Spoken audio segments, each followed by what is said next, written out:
भारत ने अपनी परमाणु सबमरीन से अपनी परमाणु मिसाइल का सफल टेस्ट करके सबको चौंका दिया है। भारत द्वारा उठाया गया ये कदम उसकी बढ़ती डिफेंस क्षमता के प्रतीक के रूप में देखा जा रहा है। भारत ने अभी अगस्त में ही अपनी परमाणु सबमरीन आईएनएस अरिघाट को लॉन्च किया था और महज कुछ ही महीनों के बाद भारत ने K4 परमाणु मिसाइल को इससे लॉन्च करके अपनी ताकत को दिखा दिया। ये मिसाइल एक परमाणु मिसाइल है। परमाणु सबमरीन से परमाणु मिसाइल का लॉन्च बहुत ही बड़ी बात है, क्योंकि ऐसा करने वाला भारत छठा देश बना है। अब तक ऐसा केवल 5 देश ही कर पाए हैं। भारत ने अपनी परमाणु पनडुब्बी आईएनएस अरिघाट से K4 मिसाइल का सफल परीक्षण किया और इसके साथ ही परमाणु सक्षम पनडुब्बी लॉन्च बैलिस्टिक मिसाइल के साथ भारत ने 3500 किलोमीटर की मारक क्षमता मिसाइल के जरिए हासिल कर ली। भारत की परमाणु प्रतिरोधक क्षमता को दुश्मन देशों के लिए सबसे बड़ी चुनौती मानी जा रही है। यह भारत के लिए बड़ी उपलब्धि भी है और दुश्मन को डराने वाला भी। यूं तो चीन की नौसैनिक शक्ति भारत से ज्यादा बताई जाती है, लेकिन भारत जिस तेजी के साथ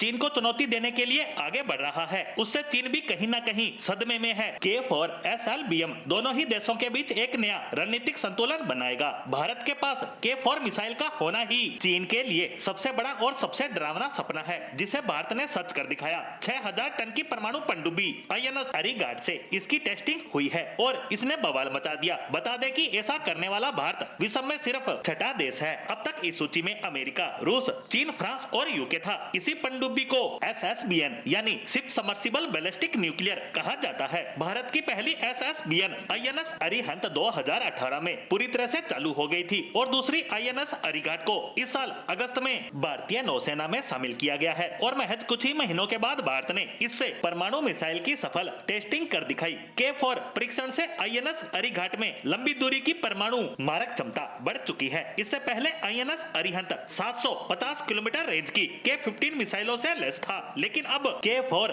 3500 किलोमीटर रेंज वाली मिसाइल भी इससे ले जाई जा सकती है। बता दें कि परमाणु मिसाइल की क्षमता में भारत न केवल जमीन और हवा बल्कि पानी के अंदर और ऊपर भी जबरदस्त तरीके से उन्नति हासिल कर रहा है। अगर भारत की त्रिकोणीय परमाणु शक्ति का जिक्र करें तो भारत के पास जमीन पर पृथ्वी 2 350 किलोमीटर, अग्नि 1 400 किलोमीटर, अग्नि 2 2000 किलोमीटर रेंज और अग्नि 3 3000 किलोमीटर रेंज की मिसाइलें हैं। वहीं 5000 किलोमीटर से ज्यादा रेंज की अग्नि 5 मिसाइल भारत के पास मौजूद है। वहीं हवा की बात करें तो सुखोई 30 MKI, मिराज 2000, जगुआर और राफेल उस लिस्ट में है जो भारत की परमाणु मिसाइलें ले जा सकते हैं। भारत के पास परमाणु मिसाइलों का पूरा जखीरा मौजूद है, जिसमें K4 बैलिस्टिक मिसाइल भी शामिल हो चुकी है, जो सबसे शानदार, सबसे दमदार और सबसे खतरनाक मिसाइल मानी जाती है, जिसे विभिन्न तरह के परीक्षणों से गुजरने के बाद अब भारतीय बेड़े में शामिल किया जा चुका है।